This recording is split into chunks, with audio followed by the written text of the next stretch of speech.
Welcome back, everybody. This is our video solution to problem 4 from our fall 2020 Math 210 final exam. This problem is all about using the first fundamental theorem of calculus, right? Or we'll just call that F-Talk 1 in this video.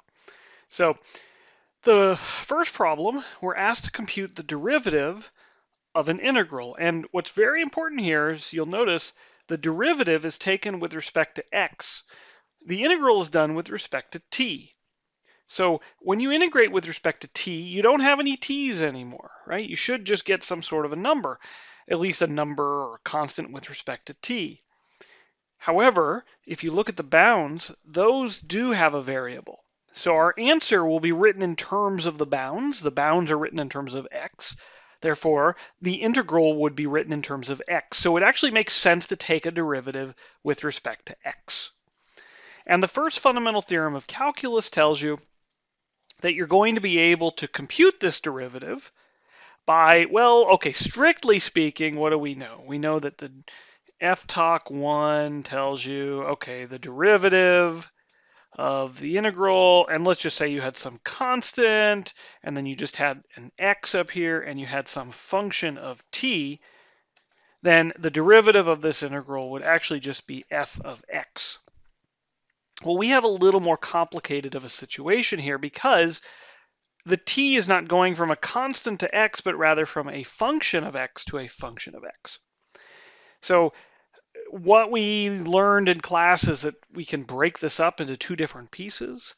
And then because this is itself a function of x, we're going to have to use a chain rule when we take the derivative.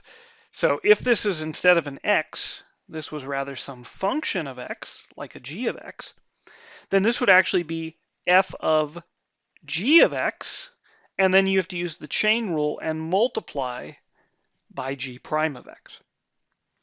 And if we're in the more complicated situation, where you instead actually start with some, well, let's call it c of x, right? And then we go up to g of x.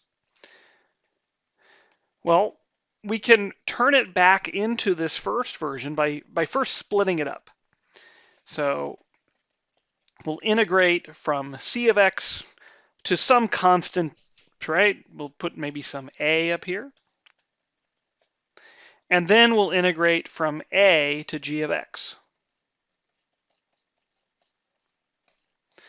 Now, the second bit is already in the correct form. You're integrating from a constant up to g of x.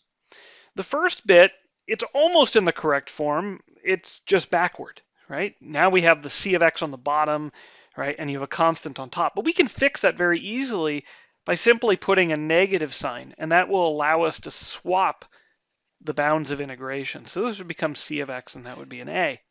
And so now we can apply the derivative to each of these pieces. And, well, let me do this, because that has a minus, let me do this one first. I would end up with f of g of x times g prime of x, because that's what we saw just above, minus, okay, that minus is coming from here, and I get the same idea, only now with a c of x instead of a g of x. So that's actually how I can generalize F-Talk 1 to this more complicated situation. I simply take f and evaluate it at the functional endpoints, remembering at each point to multiply by the derivative of that function in the bound, right? That's the chain rule.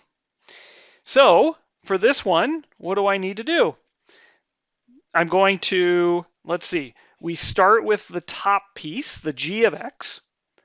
All right, and I'm going to evaluate this function at the upper bound. So cosine of, well, instead of t squared, I'm going to get sine of x quantity squared. So sine squared x.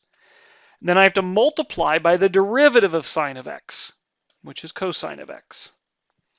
Okay, minus, now I'm going to evaluate this function at the lower bound. So cosine of, well, instead of t squared, it will be 2x quantity squared. 2x quantity squared, 2x quantity squared, of course this is 4x squared, times the derivative of 2x, which is 2. And there we go. That's how I can compute the derivative using the first fundamental theorem of calculus. All right, now the second bit here we want to use the first fundamental theorem of calculus, but in reverse. The first fundamental theorem tells you, well, let's write down the original version again, right? We had that the derivative of an integral from c to x of f of t dt is equal to f of x. And what that tells you is that this function here is an antiderivative of f of x. Okay, it's a function of x whose derivative is f of x. That's exactly what it means to be an antiderivative of f of x.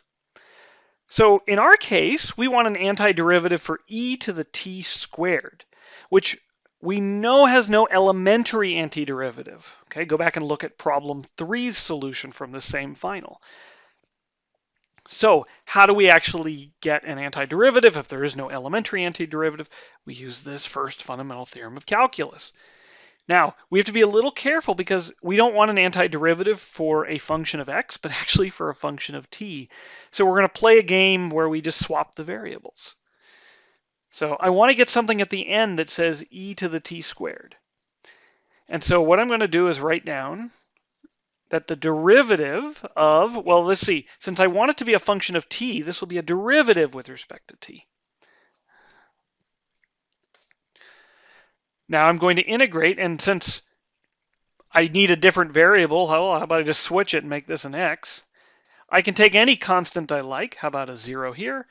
I need my variable up at the top, so there you go. I'll make that into a t. And now I can put here e to the, well, it should be a function. Over here it was a function of t. Now I want it to be a function of x. So we'll make this x squared dx. And so this is true by f talk 1. So the derivative of this function is e to the t squared. And therefore, and notice I'm going to write this explicitly, integral x goes from 0 to t of e to the x squared dx is an antiderivative for e to the t squared. Okay, notice I'm not saying that the derivative of it is an antiderivative. I'm not just writing this expression and putting a box around it. I'm actually answering the question as it is written. Okay, this is very important. I want you to be intentional about this. Intentionally answer the question as written. Okay, this function is an antiderivative for e to the t squared.